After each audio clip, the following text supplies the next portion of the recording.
Our journey is about to begin. Hello à tous et bienvenue dans Happy Healthy Funky, le podcast pour oser la réinvention professionnelle et enfin kiffer. Je suis Nathalie, coach en épanouissement. J'aide les femmes à oser partir à la découverte de ce qu'elles souhaitent vraiment, prendre le chemin qui les fait kiffer et oser se réinventer professionnellement en révélant le côté funky qu'elles avaient enfoui depuis des années. Dans l'épisode du jour, je vous amène à la découverte d'une femme remarquable qui a décidé d'oser une réinvention professionnelle, d'impacter à sa manière en portant un projet de cœur. Il s'agit ici d'une véritable expérience remplie d'aventures, de galères et de rebondissements, pour t'inviter à toi aussi te questionner, t'inspirer, te donner des conseils et te montrer que c'est possible de suivre un chemin qui te fait kiffer. Allez, viens, je t'emmène avec moi.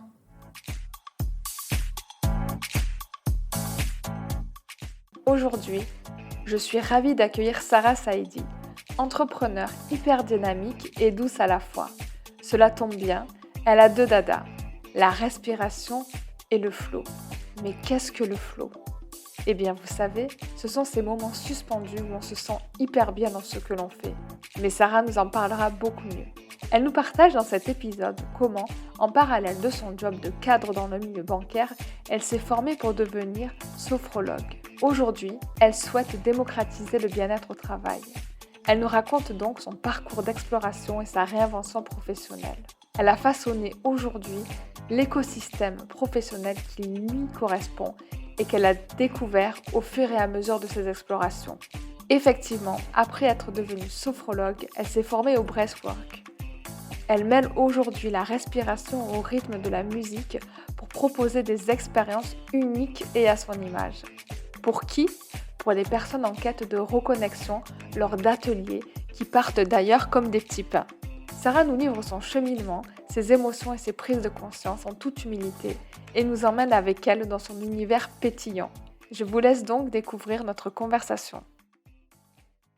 Salut Sarah, je suis hyper contente de t'avoir ici. Coucou, moi aussi.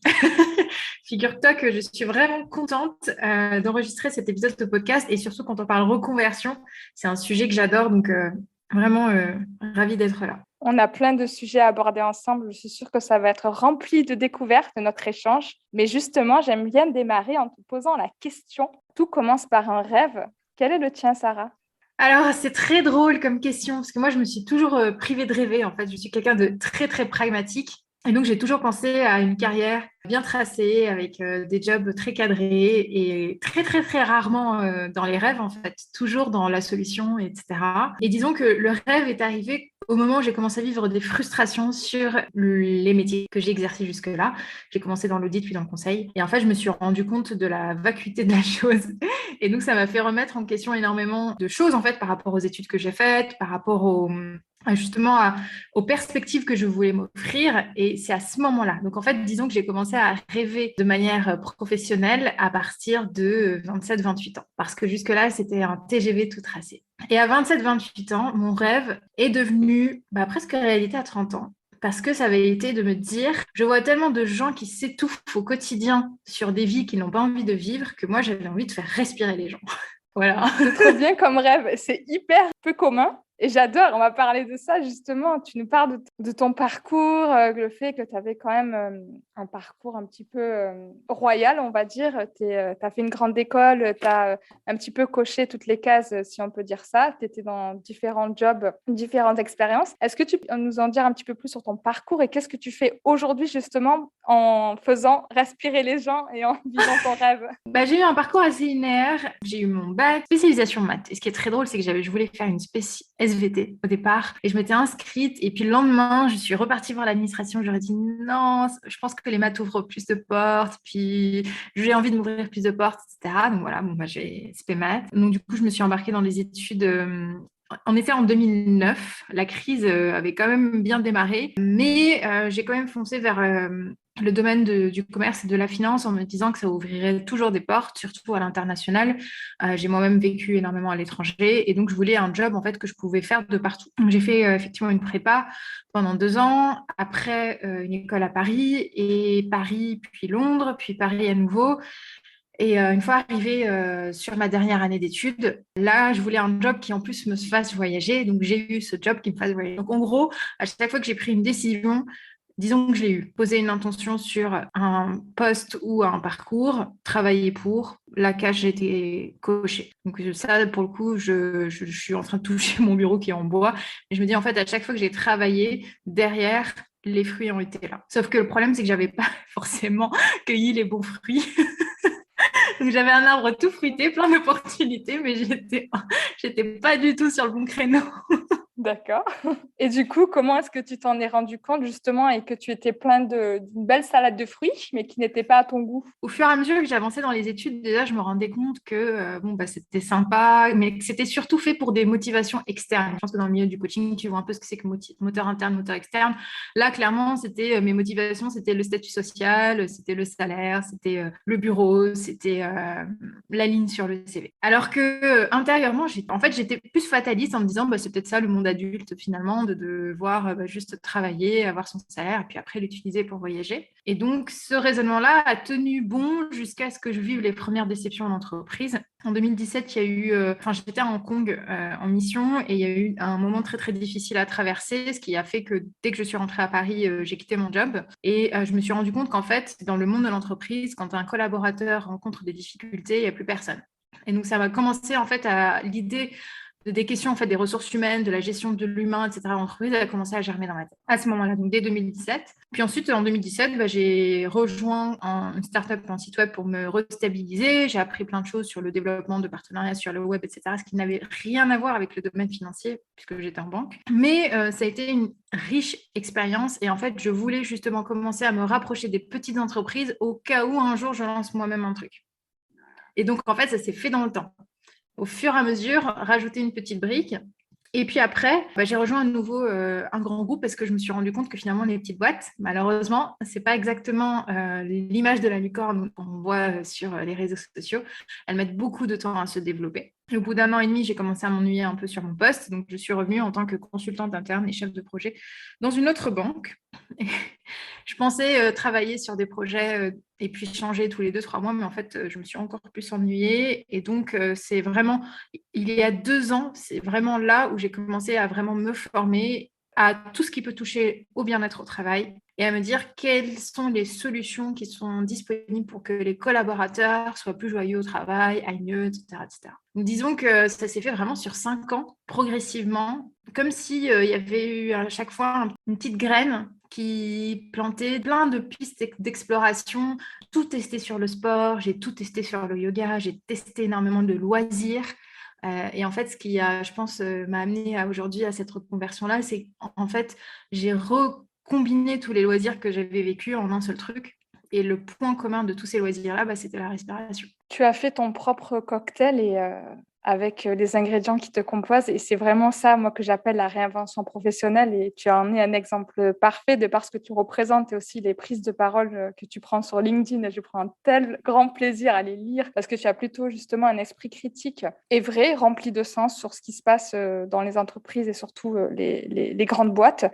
Mais avant de parler de ça, on parle souvent d'un déclic et toi, tu nous expliques que justement, tu as semé des graines et c'est pas du jour au lendemain, tu n'as pas tout plaqué pour vivre ton rêve. Tu as vraiment fait ça de manière, en étant vraiment une exploratrice de ta vie. Et à un moment, quand même, tu t'es dit, ta dernière expérience, je tente le coup. Je tente mon rêve de faire respirer les gens et tu t'es orientée sur la respiration. Est-ce que tu peux nous dire tout de même ce qui t'a fait sauter le pas et comment tu te définis aujourd'hui, sans rentrer dans une case, parce que je sens que les cases, c'est pas quelque chose qui t'anime du tout.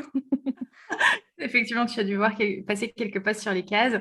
Alors, effectivement, je n'ai pas eu de déclic, mais je pense qu'on a des déclics quand on vit des moments forts. Malheureusement, ça vient souvent sur des burn-out, sur des épisodes d'harcèlement, sur des choses terribles qui ensuite nous font provoquer des déclics derrière suite à des remises en question qui sont très profondes. Non, moi, c'était des déclics très, très, très progressifs. Il y a quand même eu des moments forts. Donc, il y a eu le moment 2017 où là, vraiment, je me suis posé des grandes questions. Et puis ensuite, il y a eu finalement, comment est-ce que je peux dire ça de manière très transparente, en fait. Je pense que ma réinvention professionnelle s'est faite comme ça parce que je suis une grande poule mouillée et que je n'ose pas, en fait, prendre de risques et donc monter un side project alors que j'étais en banque. Ça m'a permis de mettre déjà un petit pied, d'abord dans la sophrologie, qui est une méthode douce. Donc, j'étais formée, je pratiquais un peu le soir et le week-end. J'ai eu mes tout premiers clients, mais se comptaient sur les doigts d'une main. Mais ça m'a permis de me dire que c'était possible. Et puis ensuite, quand j'ai vu que c'était possible, c'est en rentrant de mes vacances, donc en septembre de l'année dernière, septembre 2021, je rentre de mes vacances. Déjà, ça commençait à bien chauffer parce que je commençais à vraiment vouloir de plus en plus envisager la question du départ et de donner vie justement à ce side projet. Et en fait, j'ai ouvert ma boîte mail et je me souviens, il y avait 186 mails non traités et je n'avais envie d'en traiter aucun et c'était horrible. Et en fait, j'ai passé toute la journée à être dans des réunions. J'entendais ce que les gens disaient, j'écoutais mais j'entendais pas. Donc, j'étais vraiment à côté de la plaque et à la fin de la journée, j'ai dit à ma chef, je suis désolée, là, je pense que mon cerveau, mon corps, mon esprit, tout est parti. Il n'y a plus que la démission à poser. Et donc, ça s'est fait vraiment, c'était pas prémédité le matin, ça s'est fait vraiment par une forte sensation de rejet au moment où j'ai dû traiter mes mails en retour de vacances. C'est fou ce que tu me dis, être en complet décalage avec son job, ça passe beaucoup par les émotions et le corps. Et quand tu le décris, bon, les gens ne pourront pas te voir, mais je sens que en toi, il y avait un petit, il y avait quelque chose au niveau de la poitrine pendant que tu racontais ça. Et justement, tu t'es libérée grâce à ton geste de démission, mais grâce à la respiration. Donc, est-ce que tu peux nous en dire un peu plus justement? Donc, tu as fait ton side project où tu t'es formée sur la sophrologie. Tu es allée plus loin après en te formant aux États-Unis sur le breathwork. Qu'est-ce que c'est la différence? Comment est-ce que toi, tu vois l'évolution de la respiration et comment tu démystifies un petit peu tout ça? Parce que c'est vrai que quand on parle de breathwork et de libération d'énergie, on pense que c'est un petit peu perché. Mais toi, tu rends ça hyper accessible et funky. Alors, vas-y, dis-nous tout. Alors, la sophrologie, c'est une méthode qui est douce. C'est une méthode qui est basée sur des mouvements très doux, qui se rapproche un peu de la relaxation, mais active, par de la respiration, par des mouvements doux et par des exercices mentaux de visualisation. Donc, la sophrologie est utilisée pour préparer des examens, pour aider à la gestion de certaines phobies, à la gestion du stress, de l'anxiété, très souvent aussi en préparation d'accouchement. Sauf que c'est une méthode qui est très, très, très douce. Et pour une dopée de la performance comme moi, je m'imaginais très, très, très mal sur Doctolib à recevoir des personnes pour être sophrologue toute la journée. C'est pour ça que j'ai commencé à communiquer sur les médias. Donc, médias plus sophrologie, ça a été vraiment le 3e trimestre de 2021. Comme ça, j'avais mon équilibre mental avec le développement d'entreprise sur les médias, j'ai développé Instagram, LinkedIn, mon propre podcast, et puis après la sophrologie. Sauf que j'ai eu un cas très, très compliqué de quelqu'un qui travaille beaucoup et qui n'arrive pas à déconnecter, et ça m'a fait un cas de conscience en me disant, mais comment est-ce que je peux aider cette personne? Est-ce qu'il n'y a que des méthodes douces qui existent? Est-ce qu'il n'y a pas d'autres solutions? Parce qu'en fait, souvent, ces personnes-là, en plus, vont dire... Mais l'hypnose, ça marche pas sur moi, les tisanes, ça marche pas sur moi, le grignotage, j'ai essayé d'arrêter, ça marche pas, j'arrive pas à partir en vacances, etc. Et en fait, souvent, ce sont des personnes qui, malheureusement, doivent attendre d'être en rupture par un burn-out pour finalement se dire que là, il faut se reposer. Donc, c'est les turbines, je les appelle souvent dans les posts, un peu les turbines qui vont à 1000 à l'heure et qui n'arrivent pas. Et donc, j'ai cherché des techniques et... toujours dans la même veine de la respiration, parce qu'en fait, la sophrologie, c'est aujourd'hui, je pense qu'il y a des dizaines et des dizaines de promos, parce que c'est financé par le CPF, donc il y en a beaucoup qui arrivent sur le marché, etc. Donc, c'est une méthode qui est sympa, mais qui commence à énormément se démocratiser. Et comme point de différence, moi, j'aimais beaucoup le côté plus comprendre comment ça marche, le côté physique, le côté organique et tout. Donc, je me suis mise à lire des bouquins sur la respiration en particulier, au-delà des exercices de sophrologie. Et donc, j'en suis arrivée au breathwork. Alors, je ne suis pas allée jusqu'aux États-Unis pour l'enseigner. C'est une Américaine qui vit à Paris qui me l'a appris. Mais c'est une méthode qui date des années 70 aux États-Unis. Et c'est une méthode, perchée, en fait. C'est une méthode de respiration par hyperventilation, donc c'est hyper désagréable, qui mène vers des états modifiés de conscience, parce qu'en fait, au bout de 10 minutes, le cortex préfrontal, le cerveau ne répond plus, et donc ça emmène vers des zones de libération émotionnelle, etc. Et ça peut aller très loin. Et du coup, j'en parle avec ma prof, je lui dis, écoute, moi j'adore intellectuellement parlant cette discipline, mais je sens que même si je vais me former, je vais la faire autrement à ma sauce, parce que pour moi, même moi, ça me paraît un peu trop. Alors, le faire pour les autres, ça risque d'être un peu compliqué. Et en fait, elle a été très ouverte. Elle m'a dit non, moi, je t'apprends vraiment la technique, etc. Et au contraire, tu feras à ta manière. Et donc, j'ai appris la technique et moi-même, j'ai respiré comme une tarée pendant 6 jours Donc aujourd'hui, quand j'accompagne les personnes sur 10 minutes, je sais ce que ça fait au-delà de 35. Mais voilà, ça m'a vraiment permis de bien cadrer, d'être en sécurité et tout. Et puis elle est excellente aussi dans ce qu'elle fait, c'est Suzanne Oubari. Elle cadre très bien ses séances, etc. Et donc tout ce qui est sécurité, cadrage, qui est très important en fait, même prévenir des contre-indications et tout, elle m'a bien formée dessus. Donc je me sentais bien encadrée et pas dans une pratique chamanique très bizarre de quelqu'un qui a appris ça sur des transmissions orales par génération de je ne sais pas quoi. Et donc, ça m'a mis en confiance par rapport au breathwork. Et donc ça, c'était en janvier. Quelques mois plus tard, je me retrouve donc à avoir 2 techniques, sauf que je n'ose toujours pas parler de breathwork parce que justement, il y a ce fort préjugé-là, comme quoi c'est perché. Du jour au lendemain, je me suis dit, bon, en fait, si j'en parle jamais, je vais finalement jamais pouvoir me différencier alors que c'est une compétence que j'ai. Et en fait, du coup, j'en parle, mais de manière très décalée, de manière très soft. Là, pour le coup, il y a eu un énorme déclic sur l'étape de réinvention professionnelle. C'est que le 2 mars 2022, j'avais eu 2 consultations individuelles sur la journée et les 2 personnes étaient épuisées par la guerre en Ukraine et elles n'arrivaient pas à dormir, très anxieuses, etc. Et du coup, je me suis réveillée sur Instagram en story en me disant venez, on fait un événement tous ensemble pendant 1 heure pour la paix intérieure. Et en fait, en 1 heure, j'ai eu 20 personnes donc, sur Instagram qui se sont inscrites. Et comme c'était un événement gratuit, je me suis laissé la totale latitude de faire ce que je veux parce que du coup, elles venaient sans aucune attente. Elles savaient juste qu'elles allaient respirer avec Sarah et que c'était gratuit. Et du coup, on a respiré ensemble, sauf que j'ai mélangé le truc à ma sauce. J'ai fait en fait comme une sorte de chorégraphie respiratoire en musique qui a tout mélangé, qui a mélangé la sophrologie, qui a mélangé le breathwork, qui a mélangé tout ce que j'avais appris. Je suis aussi formée à l'auto-hypnose, je me suis beaucoup instruite sur la PNL, etc.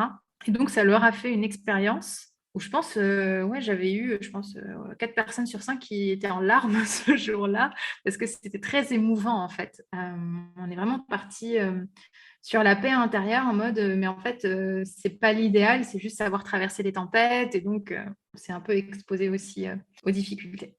Donc, ça s'est transformé en une sorte de, finalement, un peu coaching mindset, en même temps corporel, en même temps sportif, en même temps, voilà. Et aujourd'hui, on en est à la 10e édition de ces ateliers. Trop bien. Je ne sais pas à quel moment je dois m'arrêter de parler, parce que C'est sinon, trop là, bien. tu m'embarques sur l'autoroute. J'étais en train de boire tes paroles et surtout la manière dont tu as vraiment agrémenté chacun de tes graines que tu as trouvées sur ton parcours pour en faire des expériences uniques, aussi bien pour les personnes que tu accompagnes, mais aussi bien pour toi révéler ton unicité. Et justement, on dit que la réinvention professionnelle, c'est partir à la découverte de soi. Est-ce qu'il y a des choses vraiment que tu ne pensais pas exister en toi et que tu as justement découvert lors de ton parcours et que tu souhaiterais nous partager? Ouais, cette question elle est très pertinente parce que du coup, quand on se lance tous les jours, je pense qu'on sort de la fameuse zone de confort. Mais je pense à spécifiquement quelque chose pour te répondre. Je suis quelqu'un de très discret en fait. C'est-à-dire que j'ai démissionné du coup 3 fois en 9 ans. Mais le jour où j'ai démissionné, c'était déjà trop tard. Mais en fait, je me suis quasiment jamais plaint avant. Et donc, je suis toujours la personne qui va jamais, jamais, jamais se plaindre et jamais parler. Ça, aujourd'hui, ça a énormément changé parce que je dois prendre la parole quasiment tous les jours. Et du coup, l'effort de prendre la parole tous les jours, en fait, je pense que il y a quelques personnes qui m'ont suivi depuis le début, depuis 1 an, qui me suivent jusqu'à aujourd'hui. Mais les nouveaux ne suspectent même pas qu'il y a moins d'1 an, j'osais même pas me montrer, je me montrais que de profil, pas de face caméra du tout. J'ai fait mon premier post sur LinkedIn le 24 décembre en priant qu'il n'y ait personne pour avoir aucun lecteur, en me disant voilà, au moins ça sera fait. Et donc ça, c'est vraiment un effort quotidien. Mais ce qui est très drôle, c'est que mes posts qui ont le mieux marché, c'était les posts que j'ai écrits soit dans le métro, soit en faisant à manger, mais vraiment ceux qui étaient hyper spontanés en fait. Et donc je me suis dit, mais c'est ça que les gens veulent. Voilà. Justement, ouais, la spontanéité et le fait d'être toi et d'être naturel, c'est vraiment quelque chose que on n'apprend pas à être on apprend à faire en fait en entreprise et lors de notre parcours, surtout quand on est, j'ai l'impression, une élève brillante comme toi, on a un parcours où il faut faire, il faut cocher les cases, il faut prouver qu'on peut y arriver et à aucun moment on apprend ou on se laisse le temps d'être.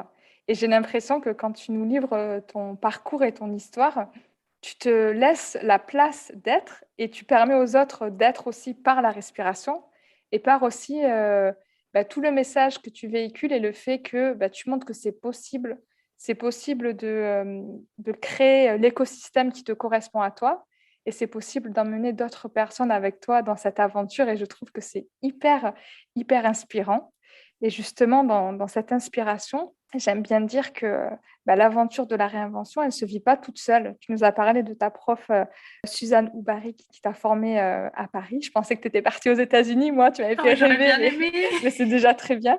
Est-ce qu'il y a d'autres personnes, du coup, qui t'ont accompagnée dans ton aventure de changement et que tu voudrais partager ici pour montrer que ça ne se fait pas toute seule dans son coin? À part si c'est ton cas, mais je ne pense pas, justement. Ah non, non, non, pas du tout. Alors, clairement, moi, toute seule dans mon coin, je pense que j'aurais rien fait, en fait. J'aurais trouvé toutes les excuses pour pas faire. Bah, disons que elle, donc c'est ma prof principale qui m'a appris donc la technique.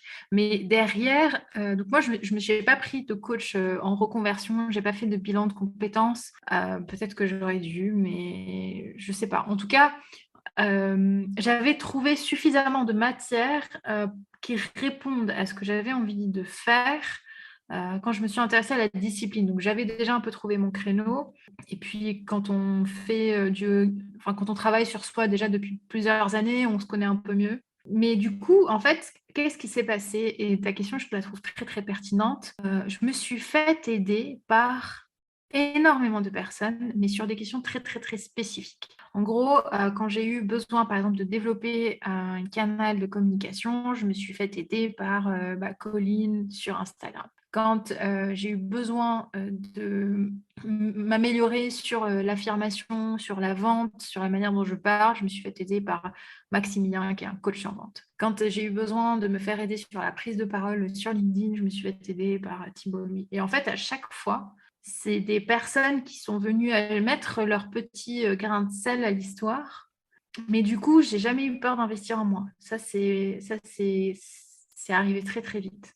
Avant même que je quitte mon poste, parce que je me disais, tant que j'ai un salaire, tant que j'arrive à projeter mes revenus, autant que je les utilise maintenant, parce que demain, si je me plante, en fait, je sais que je pourrai plus autant investir. Et donc, sur toute la dernière année, pendant le salariat, c'est là où j'ai fait mes plus gros investissements sur moi-même, mais par compétence.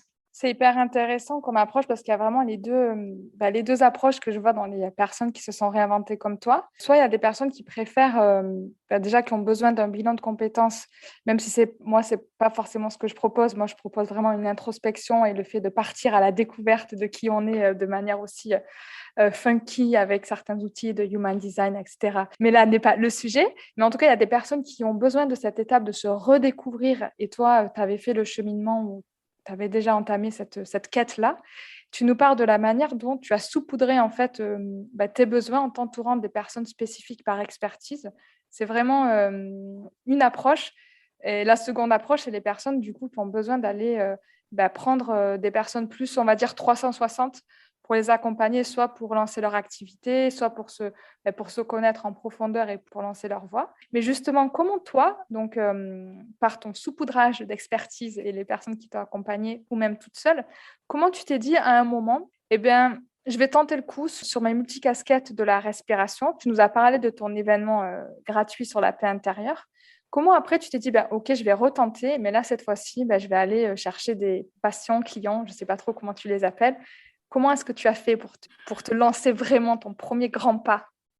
Du coup, il y a eu donc cet événement-là, et en fait, ce que j'ai ressenti vraiment à ce moment-là, je voulais tellement le reproduire. Je me suis dit, oh, c'est ça que je veux. C'était vraiment, je sais pas, c'est comme si tu as un musicien, et puis en fait, il fait sa propre composition sur scène, et les gens applaudissent. Le lendemain, il veut te dire, je vais organiser le même événement. Et donc, c'est ce qui s'est passé. 2 jours plus tard, j'ai organisé le deuxième, et puis ensuite, quasiment tous les 10 jours, pardon, un nouvel événement. Et ce qui est sympa, c'est que les personnes qui étaient déjà venues revenaient, et en plus revenaient en parlant un peu autour d'elles. Donc ça se fait très par bouche à oreille, par cercle fermé. Et j'ai eu à prendre une décision très importante, et ça c'est très intéressant aussi dans le cadre du développement d'une entreprise. J'ai arrêté les accompagnements individuels pendant 2 mois pour développer les ateliers pour mettre en place le système de newsletter, pour mettre en place les systèmes de paiement, pour mettre en place la communication, pour accélérer sur la communication, parce qu'en fait, je voulais que ça reste très accessible. Donc, mes ateliers coûtent 30 € et 20 € sur les premières 24 heures, en fait, pour inciter à ce que les personnes bookent à l'avance et que moi, j'ai de la visibilité sur les réservations. Comme ça, je gagne du temps sur ma communication. J'ai vraiment à cœur de démocratiser cette pratique et que ça fasse du bien au maximum en fait, de personnes. Et donc, il est hors de question pour moi que j'élève mes prix. Et tu t'imagines bien que par un événement tous les 10 jours, je ne vais rien gagner si je ne fais que ça. Donc, j'ai besoin de volume. Qu'est-ce que je vais aller faire quand j'ai besoin de volume? Je vais communiquer encore plus. Et du coup, aujourd'hui, c'est vraiment ça qui arrive à stabiliser un peu le système par des systèmes de réservation qui se font. Tous les événements sont quasiment tout le temps bookés. Il n'y en a que 2 ou 3 par mois. Et donc, ça m'a permis de restabiliser ces événements. Et donc, maintenant, je peux passer à autre chose. Je peux passer à nouveau aux consultations individuelles. Et ça a été très dur comme arbitrage parce que je savais que j'avais un manque à gagner sur 2 mois, mais que c'était la seule manière de démocratiser un peu les ateliers de Sarah comme étant des ateliers où ça respire. On ne sait pas trop ce qu'on y fait, mais c'est sympa. Il y a de la musique, on respire. Et ça a tamponné en fait la marque, ça a vraiment ajouté quelque chose à l'ambiance. Justement, j'allais te demander quel est le meilleur choix que tu aies fait pour ton positionnement et pour ton entreprise. Je pense que c'est celui-là où tu as décidé de te focuser sur un petit peu un choix parfois qui peut sembler cornélien de est-ce que je peux faire tout à la fois ou est-ce que c'est plus important pour moi de me focuser. Donc, tu t'es focusé sur tes ateliers. Mais comment aujourd'hui, justement, tu dis que tes ateliers et tout le message que que tu portes autour de la respiration et du bien-être, quel est l'impact que tu souhaites apporter? Et est-ce que tu vises tout le monde ou est-ce que tu as des personnes en particulier qui te tient à cœur d'adresser? Donc, 2 questions, j'ai oublié la première. La deuxième, c'est est-ce que je vise tout le monde et est-ce que j'ai quelqu'un en particulier?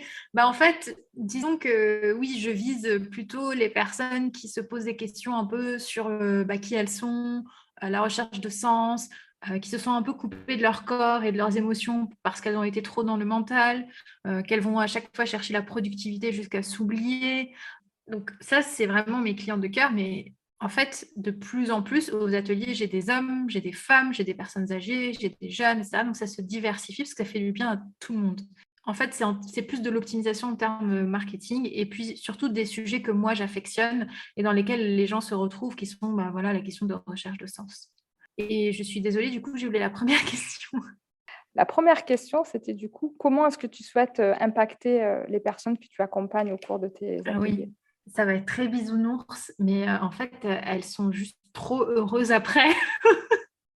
En fait, c'est comme si j'étais pour elles une coach sportivo-mentale qui fait qu'en fait, elles ont la même sensation de légèreté, de bien-être, d'accomplissement de soi après une bonne séance de sport et une séance aussi qui a et souvent, ce qui m'est remonté au niveau de l'impact mental, émotionnel, c'est plus de clairvoyance, plus de clarté.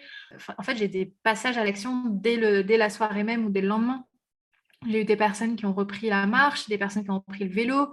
J'ai même eu une personne, d'ailleurs c'était rigolo, c'était un atelier sur la loi de l'attraction. Apparemment, juste après l'atelier, elle s'est dit, bon, maintenant je vais faire une communication. Elle a fait sa communication, elle a fait 1 000 € de chiffre d'affaires. Et elle a eu genre 10 000 likes sur un post ou je sais pas quoi. Et du coup, elle m'a envoyé un message, du oh, c'est magique ton truc. Je dis non, en fait, t'as juste osé. Et donc, c'est ce genre de moments-là qui font que tu vois que c'est un impactant sur effectivement se sentir bien à l'intérieur de son corps, mais aussi se sentir bien dans sa tête et dans ses émotions. Et justement, en parlant des émotions, avant de rentrer sur tes questions plus cœur de métier, etc., je voudrais revenir en arrière et à la manière dont tu te sentais, les émotions que tu ressentais justement. Pas forcément le jour où tu es revenu de vacances et que tu nous disais que tu te sentais complètement décalé par rapport à la réunion et les 186 mails, si j'ai bien noté. Oui, 186 mails. Mais comment tu te sentais dans tes expériences professionnelles avant, surtout la dernière, en termes d'émotions et surtout comment tu te sens maintenant? Si tu peux nous faire le cheminement pour toutes les réinventeuses qui t'écoutent.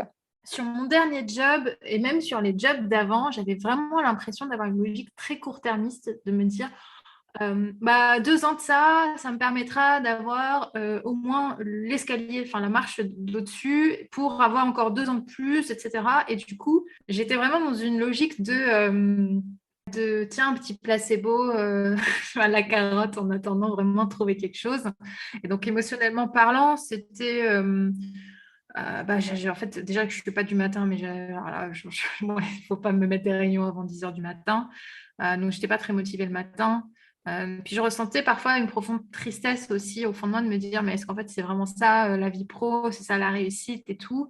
Énormément de frustration parce que en fait je savais que j'avais un potentiel, je sais que j'en ai sous le pied et quand je vois que je passe des journées à aligner les bullet points sur des slots, je suis oh mon Dieu, qu'est-ce que je suis en train de faire? Et du coup derrière, c'est vraiment une sensation de tasser quelque chose et donc ça fait une sorte de pression à l'intérieur quelque chose qui bout en fait à l'intérieur et qu'on n'arrive pas à exprimer. Et comme du coup, je suis très discrète, moi, je ne suis pas quelqu'un qui parle facilement de ses émotions, bah, du coup, forcément, souvent, c'est boule à la gorge. Et en fait, le jour où je parle, je pleure. C'est tout simple. Je ne sais pas vraiment prendre de la distance et aller exprimer simplement les difficultés, sachant que je sais que mes difficultés n'auront pas de solution, en fait, parce que là, j'ai rien à reprocher, finalement, aux entreprises pour lesquelles j'ai travaillé. J'ai toujours été avec d'excellents managers, j'adore mes collègues, etc. Disons, ouais, c'est un mélange frustration, de la colère parfois, mais non exprimée aussi, je pense, en me disant, mais pourquoi j'ai fait tout ça pour ça est-ce que si j'avais fait de moins bonnes études, finalement, j'aurais été plus heureuse ou un truc comme ça, en me disant, mais en fait, ça ne vaut pas le coup. Et après, c'est les montagnes russes de l'entrepreneur. C'est un jour, tu es hyper euphorique parce que tu as fait un super atelier. Puis le lendemain, tu dis, est-ce que je suis en train de vivre sur notre planète? Est-ce que je suis en train de trop rêver, etc. Donc, c'est vraiment des montagnes russes émotionnelles. Mais moi, j'ai toujours été quelqu'un de très... du coup, je ne sais pas si... Donc, tu m'as parlé du mind design. Je ne sais pas si tu connais l'énéagramme. Moi, je suis profil 3. Du coup, moi, quand tu me demandes qu'est-ce que je ressens à l'intérieur de moi, je dis qu'est-ce que tu veux que je ressente en fait? Qu'est-ce que toi, tu attends que moi, je ressens? Mais parce que j'ai vraiment du mal à exprimer simplement ce que je peux ressentir. Par contre, j'ai une forte intelligence émotionnelle pour les autres. Et c'est pour ça que je pense que la respiration est géniale parce que je perçois très vite ce que la personne m'indique comme résonance émotionnelle. Et donc, je lui donne un peu ce dont elle a besoin, mais via la respiration. Je n'ai pas besoin forcément de beaucoup parler ni de rentrer dans le jeu émotionnel avec elle. Donc, ça, c'est trop bien. C'est fabuleux quand tu en parles et surtout le fait que même la manière dont tu en parles, je pense que tu as pris du recul par rapport à ta propre situation avant parce que tu arrives à dégager effectivement cette connaissance de soi et j'adore voir des parcours comme les tiens et surtout quand tu arrives à prendre ce recul comme on l'a dit. Tu as parlé tout à l'heure des turbines et du fait que tu gardais tout en toi. Moi, j'appelle ça des cocottes minutes. Est-ce que tu dirais que toi-même, tu étais une turbine? Parce que dans les personnes que tu accompagnes des turbines. Est-ce que ça pourrait te décrire? Et Oui. comment justement tu décris ces turbines alors? Je pense que quand on sait bien accompagner des personnes, c'est qu'on leur ressemble quelque part, parce qu'on sait exactement en fait ce qui se joue.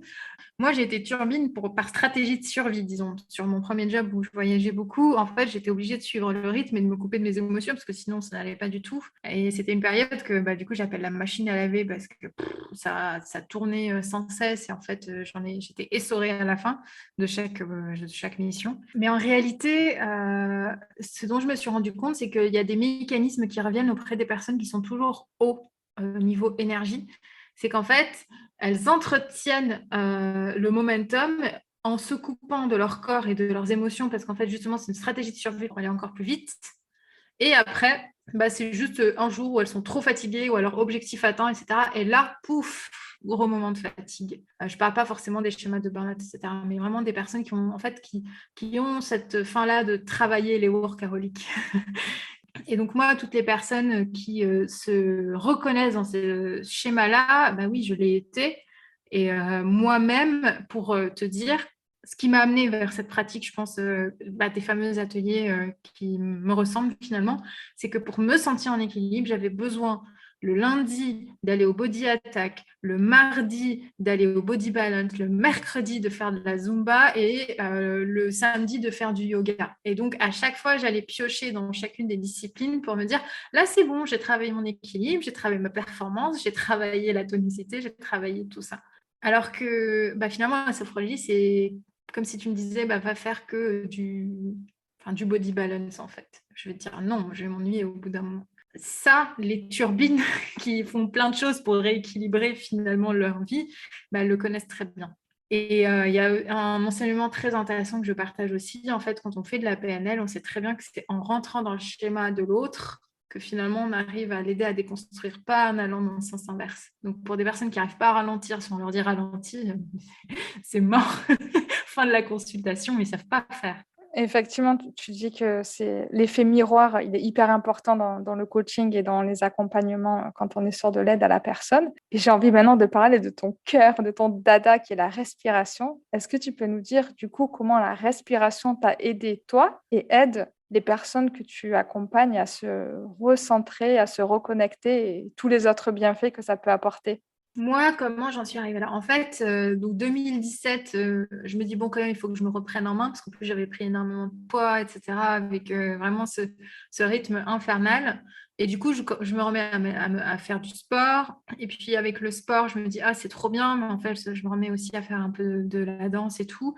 Mais j'avais envie d'une discipline qui soit davantage tournée vers le mental. Et donc, je commence à faire du théâtre, de l'improvisation notamment, parce que j'ai une toute petite voix et que dans les repas, par exemple, au resto, je suis obligée de crier pour qu'on m'entende. Et ça, c'est horrible parce qu'en fait, on ne m'entend jamais.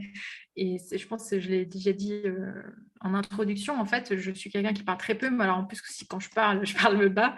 Tu imagines bien que derrière, je m'efface. Et donc, j'ai fait du théâtre pour ça, pour vraiment monter en affirmation, pour apprendre à gérer ma voix. Et sur les cours de théâtre, on dit toujours qu'il faut aller chercher sa voix dans le ventre, sauf que moi, je ne comprenais rien. Et je pense qu'au regard en fait, des autres regards, personne ne comprend ce que ça veut dire, aller chercher sa voix depuis son ventre. Et donc, j'ai vu ça au théâtre. J'ai vu ça au yoga aussi. Donc, une fois par an, je m'offre une retraite de yoga d'un petit week-end, repos, etc. J'adore ça. En fait, j'ai commencé à faire attention. Et c'est comme quand on voit quelque chose, plus on est au courant, plus on la voit partout. Du coup, j'ai commencé à avoir respiration sur tous mes loisirs, en fait. Et après, il y a eu Covid. Covid, comme par hasard, crise planétaire sur les poumons de tout le monde. Donc, on avait droit à des discussions autour des insuffisances pulmonaires, plus des problèmes psychologiques quand on s'enferme, etc. Plus la vague de démission et tout. Et donc, ça m'a emmené à vraiment explorer ce plan-là. Et donc, finalement, en fait, je dis aujourd'hui que moi, je ne suis jamais allée voir une sophrologue, par exemple, pour m'aider. C'est pas parce que j'ai eu un accompagnement avec un thérapeute, etc., où je me suis dit, oh, j'ai envie de faire comme lui. Non, c'est vraiment par exploration de plein de disciplines. Et aujourd'hui, l'innovation, justement, dans le cadre de ton positionnement à toi, il est très, très, très, très, très peu probable de faire une innovation de dingue vu toutes les innovations technologiques, techniques, etc. qu'il y a dans le monde. Donc finalement, toutes les innovations qui se font aujourd'hui, c'est des remixes en fait de bonnes idées, de bonnes pratiques. C'est des brandings un peu spécifiques, c'est des niches hyper, hyper spécifiques pour être vraiment en monopole personnel sur une niche bien précise. Et donc, en fait, des fois, on a l'impression qu'il faut faut viser la lune pour sortir un produit de dingue, etc. Mais en fait, non, juste des fois, proposer une solution à un problème à un client, point. Et le faire de la manière qui nous ressemble. Donc, moi, c'est pour ça, ça a été la respiration. Et après, le fameux breathwork, justement, c'est un peu comme je le présentais, c'est parce que la sophrologie était trop douce pour moi et que je voulais élargir la palette. Tu nous emmènes dans ton expertise et franchement, ta voix nous berce quand tu nous expliques ça. Et justement, en parlant d'être bercé et d'être dans sa zone de confort, de génie, est-ce que tu peux nous parler du flow qui est en fait ton deuxième dada et qu'est-ce que ça veut dire? Parce que moi aussi, je suis convaincue qu'il ne faut pas trouver sa voie, mais explorer son flow. Alors, j'espère que tu seras aligné avec moi. J'ai commencé à explorer la question au moment où je m'intéressais vraiment à la question du sens au travail parce que ça me paraissait tellement être un Rubik's Cube de taré. En fait, je me suis dit, mais cette équation n'a pas de solution. En fait, la question du sens au travail, même les entreprises, elles n'y peuvent rien. Les pauvres candidats, ils n'y peuvent rien. Tout le système éducatif, comment on va faire? Et du coup, c'est en ça que en fait, je me suis dit, mais en fait, comment est-ce qu'on peut être heureux au travail? Et donc là, effectivement, l'œuvre de Mihaly, dont je ne saurais prononcer le nom de famille parce qu'il est à rallonge, qui est, lui, le théoricien du flow, et qui, lui, explique qu'en fait, le flow est quelque chose de pragmatique qu'on va chercher. Et donc, moi, comme j'aime l'idée de tout ce qui est empowering, de tout ce qui renforce, en fait, cette idée que c'est possible, Du coup, ce que j'apprécie chez lui, c'est qu'en fait, il dit que c'est actif le flow, que en fait, le flow, c'est pouvoir se concentrer, que c'est pouvoir se défier, que c'est pouvoir avoir la liberté. Et donc, je me suis dit, mais en fait, c'est ça, dans mon entrepreneuriat aujourd'hui, j'ai le pouvoir de me concentrer, oui, sur le produit que je veux, sur le canal que je veux, sur mon rythme même personnel. J'ai le pouvoir de me défier, juste en augmentant mes ambitions. Et j'ai le pouvoir aussi d'être complètement libre de ce que je fais. Et donc, je me suis dit, c'est bien, c'est peut-être ça mon flow. Finalement, ça a créé un remix avec la respiration. Pourquoi? Parce qu'en fait, il y a un moment très précis de la séance, à partir de 40 minutes, où en fait, on a vraiment beaucoup, beaucoup, beaucoup respiré et on est vraiment tellement connecté à l'intérieur de nous-mêmes qu'en fait, on fait un moment d'apnée. Et ce moment d'apnée, j'appelle ça le moment suspendu, en fait, on a l'impression d'un peu flotter. Et en fait, on flotte un peu parce qu'il y a eu une phase de défi juste avant qui nous a emmenés vers cette sensation-là de bien-être, d'être un peu en flottement. Et donc, je me suis dit, très bien, flow alors. Ça me parle tellement parce que du coup, moi, j'ai fait une reconversion avant dans le monde de la cuisine. Et alors que j'étais dans une vie à 1000 à l'heure dans le marketing, en étant responsable marketing avec une équipe pleine de stress, plein de responsabilités. Et en fait, ce moment suspendu dont tu parles, c'est vraiment l'expérience que j'en ai eue parce que du coup, je suis partie en cuisine plus pour me recentrer, pour recanaliser mes émotions. Et en fait, j'ai trouvé mon flow, même si aujourd'hui, je ne travaille pas dans un restaurant, je n'ai pas ouvert de restaurant. Ça a permis en fait de découvrir cette notion du flow. Et quand tu l'expliques, je trouve que c'est vraiment ça. Je trouve qu'on peut la trouver dans son activité quotidienne, mais aussi dans des activités qu'on se donne le droit d'effectuer à côté de son travail ou en side project, comme tu nous l'expliques. En tout cas, je pense que ça parlera à beaucoup de nos auditrices et surtout, ça enlèvera la pression fait de trouver sa passion parce qu'on nous dit toujours trouve ta passion, suis ta passion. Mais en fait, il y a 90% des personnes qui n'ont pas de passion et justement, c'est en faisant qu'on kiffe et c'est en explorant qu'on trouve ces moments suspendus. Donc, merci Sarah de nous déculpabiliser sur le flow et sur la passion en tout cas. Ah, mais je t'en prie, moi, quelqu'un qui me dit que j'ai eu une révélation, je lui dis, t'as rien compris. Mais en fait, non, c'est pas comme ça que ça marche. Et je trouve que c'est une idée très préconçue qui est nulle, en fait. Ça veut juste dire que tu vas attendre que ça tombe du ciel. Donc, c'est complètement aberrant. Deuxième chose, mon propre podcast s'appelle Rythme ton flow parce que être trop dans son flow, c'est hyper dangereux pour la santé. En fait, on Bon, se du coup, déconnecte. tu peux nous en dire un peu plus alors? Pourquoi c'est dangereux pour la santé? En fait, quand on est toujours à la recherche de performance, toujours à la recherche de liberté, etc., on tombe un peu dans un mindset de sportif et derrière, on se coupe de notre corps et on n'est pas non plus dans un équilibre. Donc le flow, c'est super, on le trouve, mais derrière, il faut pouvoir le rythmer. Et c'est le cas de tous les entrepreneurs passionnés, en fait. C'est des nouvelles turbines. Ils recréent un peu leur schéma. Et en plus, l'entrepreneuriat est un écosystème qui nous pousse à l'extrême sur cette notion-là de productivité, de comparaison, etc. Du coup, ils vont aller tirer encore plus sur la corde et derrière, l'histoire recommence. Oui, c'est hyper intéressant cette notion de rythmer son flow. Je l'avais pas perçu ce point-là. Et justement, tu nous parles de l'écosystème des entrepreneurs et de la performance qui y règne. On parle aussi souvent des éléments de comparaison. Est-ce que c'est quelque chose que tu as vécu justement, le jugement extérieur et le fait de partir dans des comportements, de se comparer à des personnes plus avancées que soi quand on se lance? Alors moi, je me compare toujours. Mais tu vois, Enneagramme 3, forcément, référence externe, tout ça. Moi, je me suis toujours comparée, mais ça a toujours été un moteur. C'est-à-dire qu'en fait, je me compare, mais je me dis, si lui l'a fait, c'est moi je le fais. Des fois, je reprends des courbes de personnes qui ont, par exemple, qui sont dans l'entrepreneuriat depuis 2-3 ans.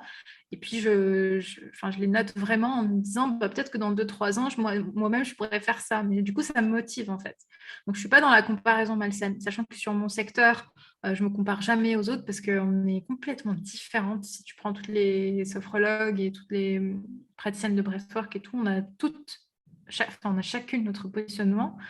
Moi, je pense que j'attire les personnes qui n'iront jamais chez les autres et les autres attirent des personnes qui viendront jamais chez moi. Donc ça, c'est le marché sur l'équilibre et j'adore l'équilibre des systèmes en fait. C'est que on a chacun, et ça c'est ma prof qui m'a dit, il y a assez d'oxygène pour tout le monde sur la planète, donc on peut chacun creuser son trou là où on veut. Donc moi, oui, je me suis comparée, mais je me suis comparée de manière positive, mais parce que j'avais, je pense, le mindset de la compétition tu vois, dès les concours de prépa, etc., où là, on se compare de fait.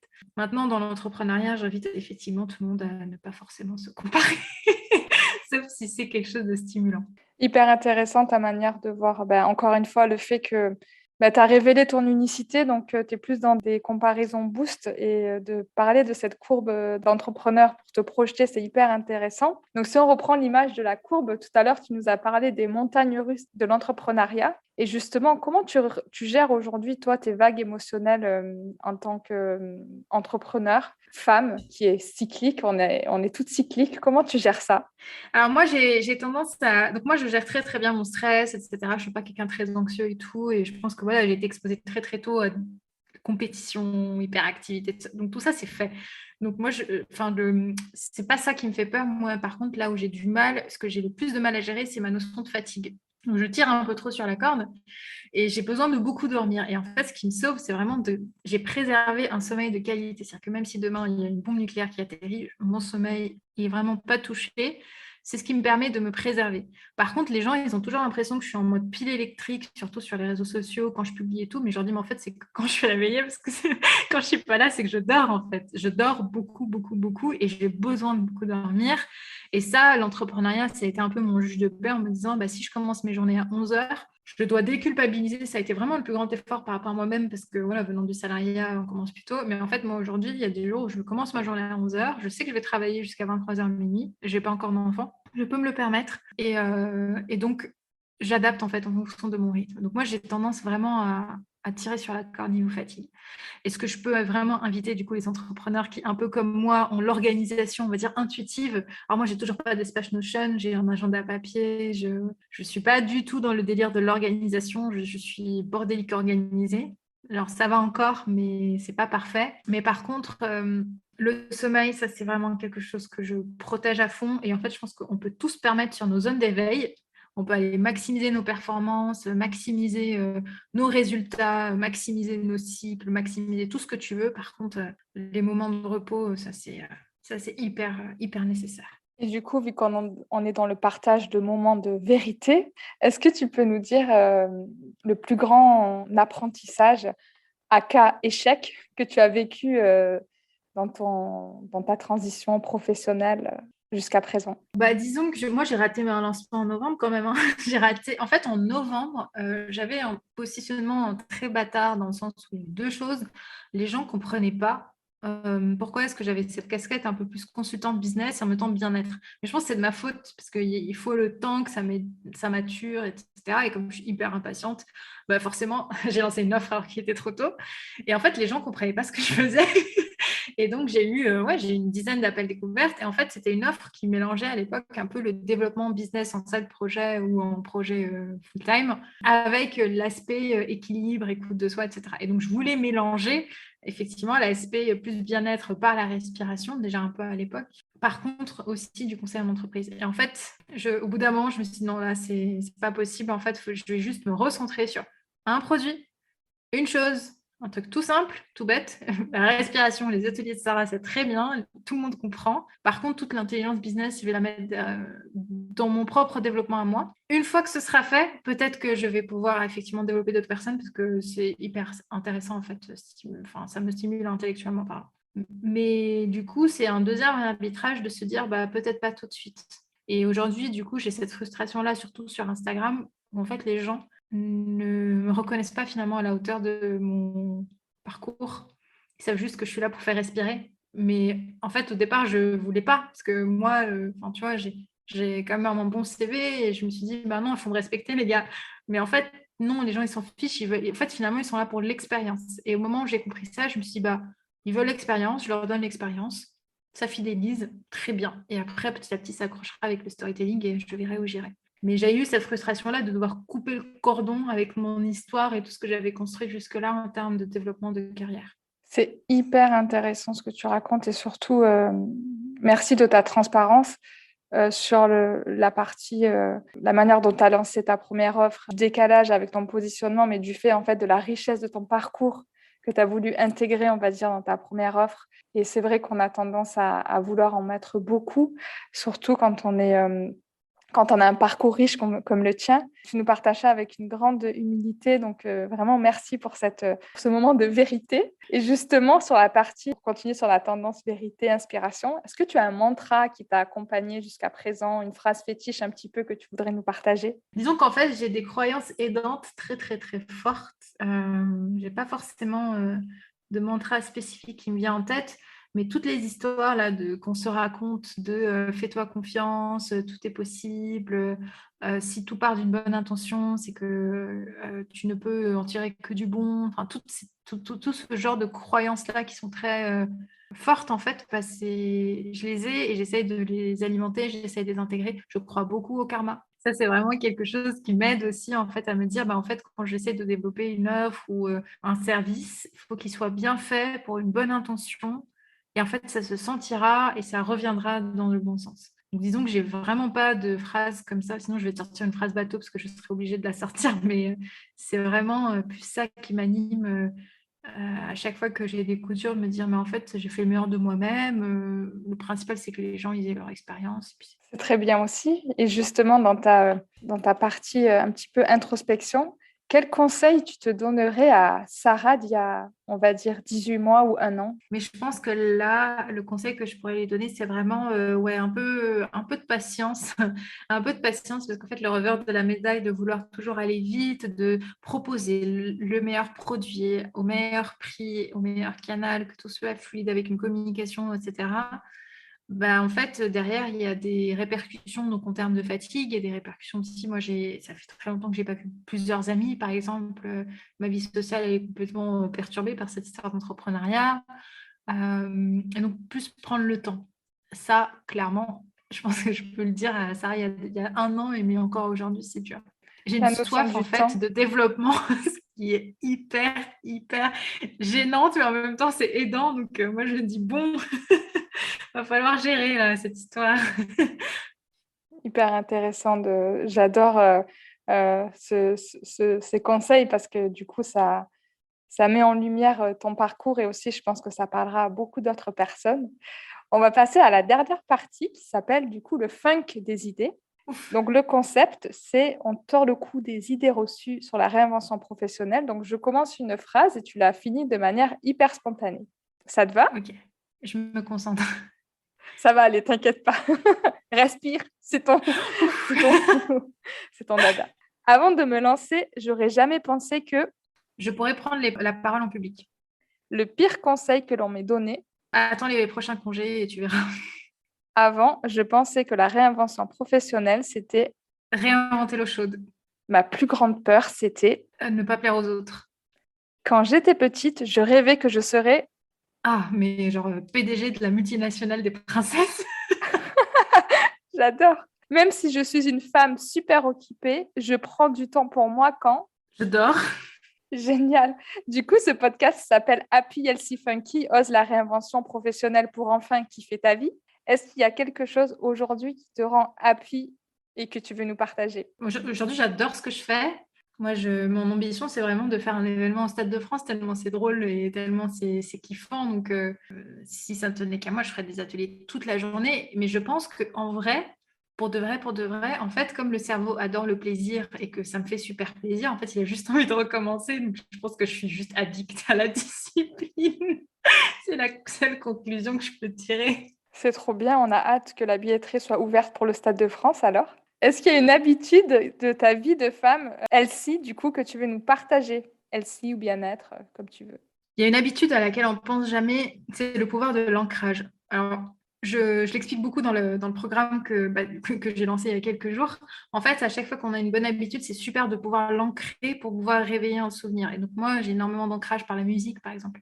Je sais que, par exemple, il y a certaines playlists qui vont provoquer telle et telle sensation. Donc, je sais exactement, selon mon mood, selon ce que j'ai envie de faire, je mets tel son, etc. Donc, moi, je suis très axée là-dessus.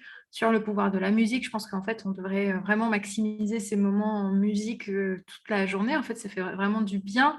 Même quand on est triste, mettre une musique triste, ça nous aide. Autant te dire que du coup, c'est génial de pouvoir avoir cette habitude-là. Moi, je suis rarement en silence. Moi, j'ai beaucoup de musique qui tourne. Ça me permet de les présélectionner. En fait, toutes les musiques des playlists, et je les fais sur du long terme. En fait, je les classe au fur et à mesure où je les entends. Donc, intégrer vraiment de la musique au maximum pour se sentir bien. Et puis aussi, alors il y a un truc, c'est bête, je ne sais pas combien... Je vais quand même me taper la fiche parce que c'est super puissant. Mais en fait, en gros, à chaque fois que je bloque sur une idée, je vais prendre une douche. Je sais. Du coup, tu prends 102 douches par jour. Mais je sais pertinemment qu'en fait, quand on associe vraiment des moments d'ancrage en disant c'est bon, là j'ai fait le ménage dans ma tête, je sors, je suis limite beaucoup plus en clairvoyance, en clarté, c'est que moi, le moment, c'est associé à vraiment quelque chose de c'est bon, on fait le ménage et on repart sur une base nouvelle. Et en fait, c'est parce que je pense que ça s'est ancré comme ça. En fait, c'est à force de le faire et de le répéter que je me suis raccrochée à ça et que maintenant, c'est devenu une habitude que j'active quand j'en ai besoin. Hyper intéressant. Donc, les habitudes Elsie de Sarah, écoutez de la musique et prenez des douches. C'est trop bien, j'adore. Du coup, est-ce qu'il y a quelque chose qui te rend funky aujourd'hui, qui te fait kiffer et que tu ne pouvais pas faire dans ta vie d'avant?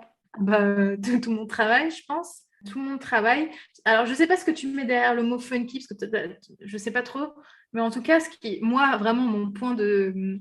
Si j'arrive à démocratiser le breathwork en France comme une discipline qui peut être faite en mode pour ses bienfaits, en dehors de tout ce qui est spirituel, bizarre, etc., c'est que j'ai gagné mon pari, c'est que j'ai pris une discipline un peu... Enfin, quand je dis bizarre, c'est pas jugement, c'est vraiment juste que c'est pas pour des gens... cartésien, mais c'est que j'ai pris une discipline qui est quand même née dans des milieux de personnes addictes aux substances et que je l'ai emmenée vers des personnes qui sont en très bonne santé, etc., en puisant juste ce qu'il faut pour que ça fasse du bien. C'est trop bien. Je pense que tu as donné envie à beaucoup de personnes avant d'aller au Stade de France de te retrouver. Donc, dis-nous un petit peu si tu as des actualités, où est-ce qu'on peut te retrouver, Sarah? Écoute, on peut me retrouver quasiment partout maintenant. Quand je dis partout, c'est... Non, pas encore sur TikTok. Donc, je suis sur Instagram, sur LinkedIn, Sarah avec 2 R. Je dis toujours Sarah avec 2 R parce que ça respire, donc on le retient. Sarah avec 2 R, donc sur Instagram, sur LinkedIn, sur toutes les plateformes de podcast, Spotify, Deezer et Apple Podcast, donc avec Rythme ton flow. Et sur les ateliers, 2-3 fois par mois, ça peut être dans la newsletter qui s'appelle la Flowlist, qui reçoit les invitations pour que vraiment ils soient certains d'avoir eu tous les descriptifs et qu'ils aient envie de venir, parce que je pouvais pas en fait, je ne respire pas à la place des personnes, donc je ne peux pas accueillir des touristes. Du coup, les personnes qui viennent parce qu'elles savent dans quoi elles embarquent, donc obligatoirement passer par les newsletters. J'ai lancé mon programme il y a 2 jours, en toute autonomie, pour pouvoir... Oui. Donc, c'est un challenge en 21 jours pour apprendre à respirer en toute autonomie et transformer en fait l'énergie qui vient à l'intérieur de nous, pouvoir la canaliser. Et ensuite, grâce justement à la respiration en musique, pouvoir débloquer plein de choses, créativité, meilleure forme, même il y a plein de choses. Il y a des exercices de gratitude, il y a de la PNL, il y a tout ça. Mais tout en respiration et en musique. Ça, c'est vraiment l'axe principal. C'est trop bien. Merci de tout ce partage, de ton parcours hyper inspirant et hyper rafraîchissant avec un R. Tu nous as montré l'importance de la respiration, le flow et que c'était possible de se réinventer. Donc, merci beaucoup, Sarah. Je te dis à très bientôt. Merci à toi. Merci à tous. Merci beaucoup d'avoir écouté cet épisode. J'espère qu'il t'aura aidé à avancer sur ton chemin où que tu sois. N'hésite pas à venir me faire un petit coucou sur Instagram @happyelsyfunky, à télécharger ton guide pour avancer vers ton chemin de kiff. Et surtout, si cet épisode t'a plu, n'hésite pas à me laisser un avis 5 étoiles afin de faire connaître Happy Elsie Funky au plus grand nombre.